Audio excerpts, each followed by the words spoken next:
நீங்க சமீபத்துல பேசின மேடை பேச்சுல பார்த்தீங்க அப்படின்னா, கிட்டத்தட்ட ஒரு 14 ஆண்டுகளாக தமிழ் தேசியம் சார்ந்த கூட்டமைப்பை உருவாக்க, ரொம்ப வலிமையான ஒரு கட்டமைப்பை உருவாக்க ரொம்ப பாடுபட்டுட்டு இருக்கோம். அதுக்கு யாருமே ஒத்துழைக்கல அப்படின்ற மாரி நீங்க ஒரு அப்படி சொல்ல காரணம் என்ன? இல்ல, நீங்க 2009 இனப்படுகொலையின் போது என்ன சிக்கல் நம்ம எதிர்கொண்டோம் அப்படின்னா, இங்க மக்களோட எழுச்சியை ஒருங்கிணைத்து கொண்டு போவதற்கான இயக்கங்கள் இல்ல. இருக்கக்கூடிய இயக்கங்கள்ல ஒரு ஒரு என்ன சொல்றது, இணைப்பு இல்லாமல் ஒருமுகப்படுத்த முடியாம நம்ம போனது. மக்களை அரசியல் படுத்தி உடனடியாக களத்திற்கு கொண்டு வரதுங்கிறது சாத்தியம் இல்லாமல் போனது. அப்போ 2009 நம்ம அதை கத்துக் கொடுத்திருக்கணும். மறுபடியும் களத்திற்குள்ளாக மக்களை திரட்டுவதற்கான ஒரு வலிமை கட்டமைப்பு நம்ம இல்லாம, நமக்குள்ள ஒற்றுமை இல்லாமல் போவது என்பது ஒரு நெருக்கடி தான். நமக்குள்ள கருத்து வேறுபாடுகள் இருக்கு, கருத்து முரண்பாடுகள் இருக்கும். அது எப்பவுமே ஒரு ஜனநாயகத்துல ஒரு அடிப்படையான ஒரு பண்பு தான். ஆனால் ஒரு மிக முக்கியமான நெருக்கடி சமயத்தில் எல்லாரும் ஒன்னாவதற்கும், தமிழினம் ஒரு இனப்படுகொலைக்கு பிறகு நம்மளை பாதுகாப்பதற்கான எந்த கட்டமைப்பும் நம்மளுக்கு இல்லாம போனது. தந்தை பெரியார் தமிழ்நாட்டில் இருந்த பொழுது தேர்தல் அரசியல் அப்பாற்பட்டு நமக்கு நெருக்கடியை கொடுத்து இந்திய அரசுக்கு எதிர்த்து நின்றக்கூடிய ஒரு மாபெரும் போராளியாக இருந்தவர். தேசியத்தில்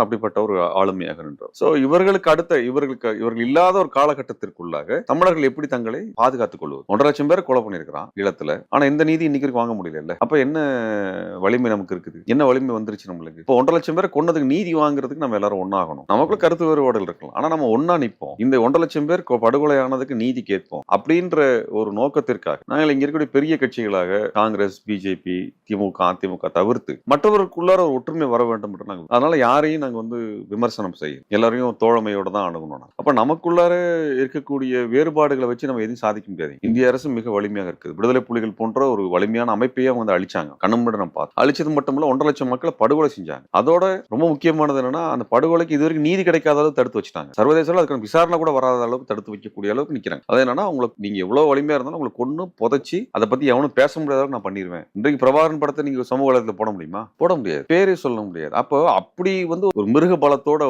நம்ம மேல ஏறி மிதிக்கிறாங்க. இந்த சமயத்துல இங்க இருக்கக்கூடிய எல்லாரையும் நம்ம ஒதுக்கிட்டு போக கூடாதுன்னு சொல்லி 15 வருஷமா இதுக்கான முயற்சிகளை எடுத்தோம். இப்போ அந்த முயற்சிகள் இருக்கிறோம். இந்த 14-15 வருடங்களாக திமுக, அதிமுக இல்லாமல், காங்கிரஸ், பாஜக இல்லாமல் ஒரு அமைப்பு வரணும்னு எதிர்பார்த்தோம். காங்கிரஸ் திமுக கூட்டணி என்பது 2011-14 முடிஞ்சு போகுது. அதற்கு பின்னாடி பாஜக ஆட்சிக்கு வருகிறது. அப்ப பாஜக ஜெயலலிதா அம்மையார் இறந்து போற வரைக்கும் பெரிய நெருக்கடியை தரல. ஜெயலலிதா அம்மையார் மரணத்துக்கு பிறகு அதிமுகவை உடைக்குது, கட்டுப்படுத்துது. அதிமுக வழியாக எல்லா திட்டத்தையும் நம்ம மேல திணிக்குது. தமிழர்கள் விரோத திட்டங்களை எல்லாம் திணிக்கும். காங்கிரஸ் ஈழத்தில் படுகொலை செய்ததுன்னா தமிழர்களுக்கான நீதிக்கான போராட்டத்தை முற்றிலுமாக சிதைத்தது பாரதிய ஜனதா கட்சி. 2009க்கு பின்னாடி வந்த அத்தனை முயற்சிகளையும் சிதைத்தது பாரதிய ஜனதா கட்சி தான். அப்ப காங்கிரஸ், பாஜக இப்படிதான் இயங்குது. அப்ப திமுகவோடு காங்கிரஸ் இணைந்து கொண்டு நம்மை அழித்து வேலை செய்தது. இப்ப அதிமுகவோடு பாஜக சேர்ந்து கொண்டு செய்கிறது. அப்ப இது இல்லாத நம்மளுக்குள்ள ஒரு ஒற்றுமை வேண்டும் என்று பல்வேறு போராடுகின்ற அமைப்புகளை இணைச்சோம்.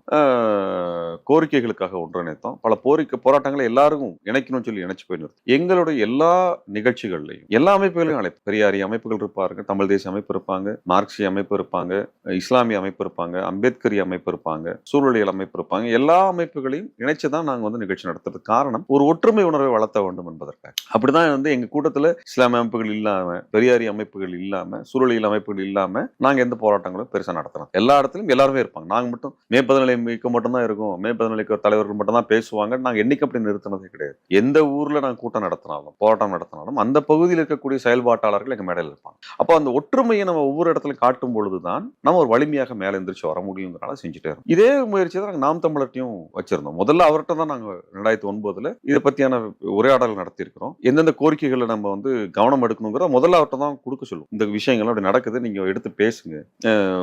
மும்பையில் இருக்கக்கூடிய ஐஃபா அவார்டு ஃபங்க்ஷன் கொழும்புல நடக்க போகுது. அது இங்க இருந்து கிட்டத்தட்ட 400 கோடி ரூபாய் அங்க அந்த சமயத்துல போர் சமயத்துல இலங்கைக்கு இருந்த நெருக்கடியை பாதுகாப்பதற்காக ஒரு பெரிய இன்வெஸ்ட்மெண்ட் ப்ராஜெக்ட்ஸ் எல்லாம் நடக்குது. அதை ஏத்து நீங்க அறிக்கை கொடுங்க, போராட்டம் நடத்துங்கன்றத நாங்க தான் போய் சொன்னோம். அதே மாதிரி ஐநா அறிக்கை வந்தபோது ஐநா அறிக்கையில் என்னென்ன தவறுகள் எல்லாம் இருக்குது, எதையெல்லாம் நம்ம மறுக்கணும். போர்க்குற்றம்னு சொல்லக்கூடாது, இது இனப்படுகொலை தான் சொல்லணும். போர்க்குற்றம்னு சொன்னோம்னா அது தமிழர்களுக்கு நீதி பெற்று தரக்கூடிய வழிமுறை கிடையாது, பொறிமுறை கிடையாது. இதெல்லாம் எடுத்து விளக்கம் பண்ணி நீங்க பேசுங்க.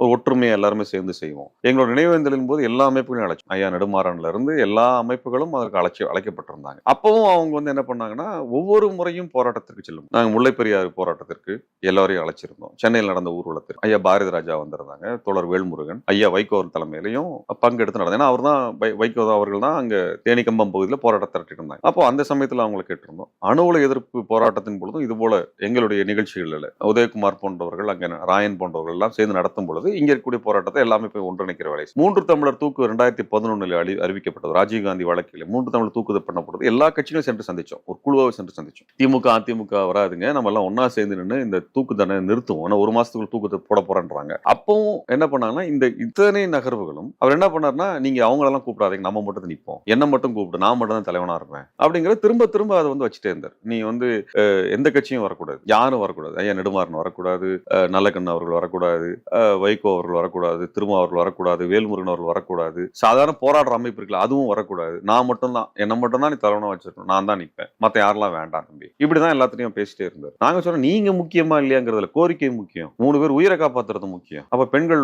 3 பெண்கள் உண்ணாவிரதம் இருந்தாங்க, அந்த பெண்கள் உண்ணாவிரதம் இருக்காங்க, அந்த போராட்டத்தை பாதுகாக்கிறது முக்கியம். எத்தனையோ சொல்லி அவர் எந்த இடத்துலயும் ஒத்துழைக்கல. மாறாக என்ன பண்ணா, எல்லாரும் ஒன்னா நிற்போம், அவர் மட்டும் தனியா பிச்சுட்டு போய் நிற்பார்.